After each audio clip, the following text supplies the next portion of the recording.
Alrighty guys, how you guys doing? Welcome to Apple Weekly number 54, the show where I cover everything Apple, broadcasting on both YouTube and iTunes, so you can download it on your iDevices and of course watch it on the way to work as you are normally bored. I'm here to entertain you. But before getting into stories, I would appreciate if you check out iGear.com. In essence, one ultra cool garment for your iDevices, travel garments, anything. This particular model has 18 pockets. The long sleeve version has 22 pockets, so there's a pocket for pretty much everything. The first story of this week is on the iPad 3. Mac Rumors has managed to get a hold of a display, supposedly of an iPad 3, and measured it. And it's been found it has 4 times the number of pixels as on the iPad 2. To note, the actual screen size is still the same, 9.7 inch. So there's nothing much more being found other than it's got a much more of a oompher display. So come March the 7th, which is the rumoured date of the iPad 3 launch, hopefully that is not going to be the only change. Meanwhile, another Apple forum has managed to find out some stuff that is going under the hood of the iPad 3, and they're saying it's genuine. Of course, why would they say it's fake and make a hoo-ha about it? They're saying the iPad 3 is going to have 8 megapixels, similar to what is currently on the iPhone 4S, and hopefully that is not only going to be a change, but there's going to be some software additions, as was the case with the iPad, or the iPhone 4S should I say. I asked you guys last week as to what you would like in the iPad 3, and here are just some of the replies. For me, the iPad 3 would be a killer if it's going to be an HD display, a Retina display. Has to be. The processor, faster. To start off from 32 gig and not 16 gig, I would welcome a move where 32 onwards, but keeping the same price point. But knowing Apple, anything could really happen. GPU graphics, okay, if they add more onto that. Lightweight, I want the friggin' thing to be lightweight, but then again, it's rumoured that it's still going to have the same iPad 2 physique. Next up, there's a lot of controversy as to how the Apple supply chain works, specifically Foxconn, how they treat their employees and so on. And really there's never been kind of an independent news media outlet that's been granted access to the facilities. Only until now, ABC News is going to be going in and pretty much checking out what goes on. The programme itself is going to air on the February the 21st, where you can see what happens. They speak to employees, they kind of speak to management as to what they've done to prevent the suicides. They speak to ground level staff, people who build your iDevices, so it's something to put into your calendars. Something else to keep your eyes on is the Apple App Store page, because Apple is about to hit 25 billion downloaded apps, and the person who hits the 25 billionth mark will get a meaty, a beastly $10,000 US to spend on the iTunes store. So again, something to keep your eye on, and there's rules and stuff as well, so make sure you follow the rules before you go ahead. Next up, the next version of iOS 5.1 has been kind of leaked. There's no authenticity of how real this is, but it looks like the real deal. 2 changes. Japanese is going to be added to the list of Siri, which still doesn't pick up my accent too well. Trust me, I want to use the feature, but it's just not usable. It just does not recognise it. And Apple did say it was beta when it was launched, so they did say the final thing will be polished off in first quarter of 2012. So let's hope 5.1 is bloody great with accents, because it's not. It's a shame, because I really do want to use it. I can see the benefit of it. I still use it on a day-to-day basis thinking it would be fixed, but it's just kind of a nightmare to use. But that aside, the second thing is actually pretty neat as to how the camera operates. Now, you know when you've got your phone on lock mode, you unlock it, you have to press the home button twice to get the camera up. Well, now it looks like there's going to be some sort of gesture in order to get the camera. Apart from that, there's probably going to be some bug fixes. I say some. Battery life, cough cough, Apple. Hopefully that's going to be rectified. Some Wi-Fi issues. And probably some security bugs here and there.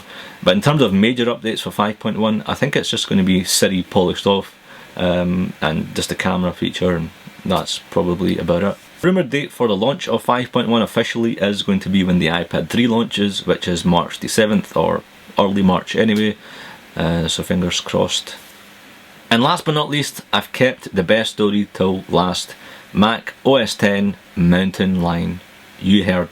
In fact, let's just remove the word Mac, it's just OS X Mountain Lion, because Apple have officially removed Mac from OS X. That's this going to be Mountain Lion. The Mountain Lion is similar to Leopard, Snow Leopard. It's this kind of an add-on pack. It's not free. Don't worry, it's not free. You are going to have to pay for it once it is released. Apple really didn't hold an event for this, which is kind of strange. It's not Apple-like. It is kind of a major thing when it comes to the desktop. It was... The Apple basically gave the heads up to a certain amount of people. John Gruber from Daring Fireball and The Verge and some other media outlets. A week before, they were granted access to this developer preview. They played about with it. And then come last week, I think it was a Tuesday or Wednesday, where it was announced the embargo was lifted and all these media outlets posted videos, hands-on and so on.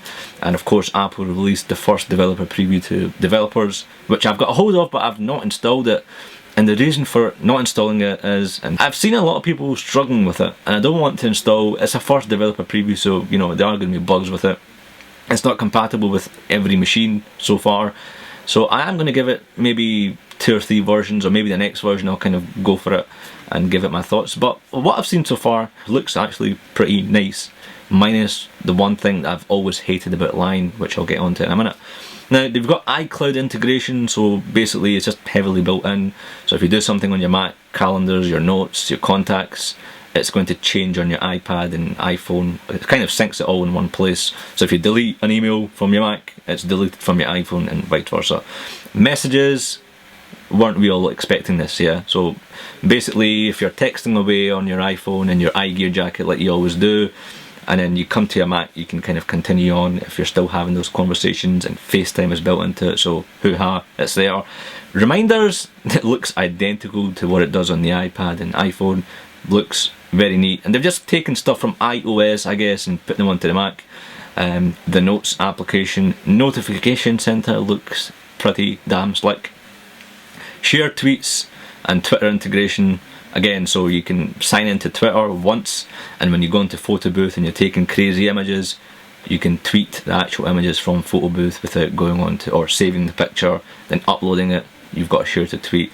Surprisingly no Facebook, I wonder why. Game Center, didn't we always want Game Center? Sarcasm. For goodness sake, the guy who's designed Game Center, I don't know what to say, but what on earth were Apple thinking? I think that was put together by a kid, the UI of it anyway. It's a great concept, but each time I look at it, I'm in disgust.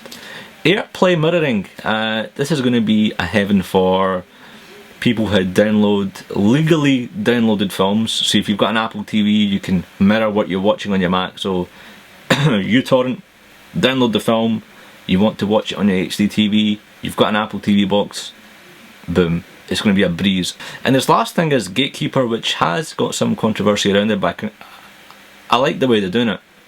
So there's a lot of viruses and fake applications coming across to the Mac, something which, you know, Apple once, you know, were proud of saying, you know, Mac is free, virus free and so on. But over the previous few months, and I've covered them as in the previous Apple Weeklies, where viruses and malicious software are making their way through to the Mac, Gatekeeper is basically safeguarding. It's just adding another layer of protection. So if you enable Gatekeeper, you've got options of whether to only use applications from the Mac App Store, or if you want to allow it worldwide access, so it doesn't matter where you download the file or the application from, you can use it. So it's just adding that extra, you know, layer of protection. How well that goes down with developers, and just, you know, my only worry, I guess, is come, you know, the final build or later down the OSs, they're really going to home it down just to the Mac App Store, which is kind of a bummer, because it would just mean that you can only download stuff from the Mac App Store. There are rumours that, you know, jailbreaking will become famous, or I say famous, jailbreaking will be making its way to the Mac pretty soon. And I guess the one thing that I hate about Lion, and it's one of the reasons why I haven't got Lion installed on my iMac, you know, I've only got it installed in this MacBook Air, is expose spaces and mission control. I love spaces on the Snow Leopard side of things and Leopard side of things. It's beautiful, but when you come onto Lion, it's just a friggin' mess. It is horrible. I cannot stand it. It's just, I know it's the same thing, but it's just all kind of cluttered into the one thing, expose and spaces, and it's just, I've used this machine for the past few months. I still kind of struggle to use it sometimes, and is just so easy to do on Snow Leopard, and I wish they brought it back onto Mountain Lion. Thinking they made a mistake in Lion, okay, put your hands up and we'll change it back to normal in Mountain Lion. But they haven't even mentioned it, so it's probably still going to be the same style of expose or mission control, which is something that they, again, boasted about in Lion, so it's not going to change. But I'm not alone in this. There are a few others switching back to Snow Leopard for the exact same reason. Mr. Tech28, he did tweet out that he had the same issue. And you know, when I sometimes think about upgrading my iMac, the only reason I think about that is because some applications do not work on Snow Leopard, despite it being a meaty machine in terms of specs. It's like, no, I'm not going to run this application because you're not running Lion. Screw yourself, son. So I guess the only thing I'm going to upgrade to Lion is because some of the new stuff that you can't use on a Snow Leopard machine. Messages, so you can download Messages right now, beta version on your Mac, but you've got to have Lion, which again it's buggy, so you know it's beta, of course. But yeah, I'm genuinely excited for Mountain Lion. I think it's going to be priced at $9.99. I don't think it's going to be anything above it. And it's kind of strange how, you know, Lion was recently launched. I say recently, but 6-7 months ago. And they've just casually announced this new upgrade, which I think is kind of major in what they're announcing anyway. No pressure, Microsoft, for Windows 8. No pressure at all. But guys, I hope you liked this video. If you have any comments, leave them down below. Video responses. Have you tried that Mountain Lion? What do you think? Is it buggy? What is your favourite feature? Are you going to be upgrading to Mountain Lion when it comes out, whenever? Leave it down in the comments below. Guys, before you go, I would highly appreciate if you can check out igear.com. If you can hit the button for tweet, Facebook, use Sir or Madam would be a legend in that. Remember, I've got a Twitter account as well, so if you want to follow me and follow my random dribble, twitter.com/i6glaswegian. I've also got a vlogging channel, so many stuff. youtube.com/Zen. I know that is officially the best username ever. Guys, thanks very much for watching, and I'll see you in the next video. Cheers!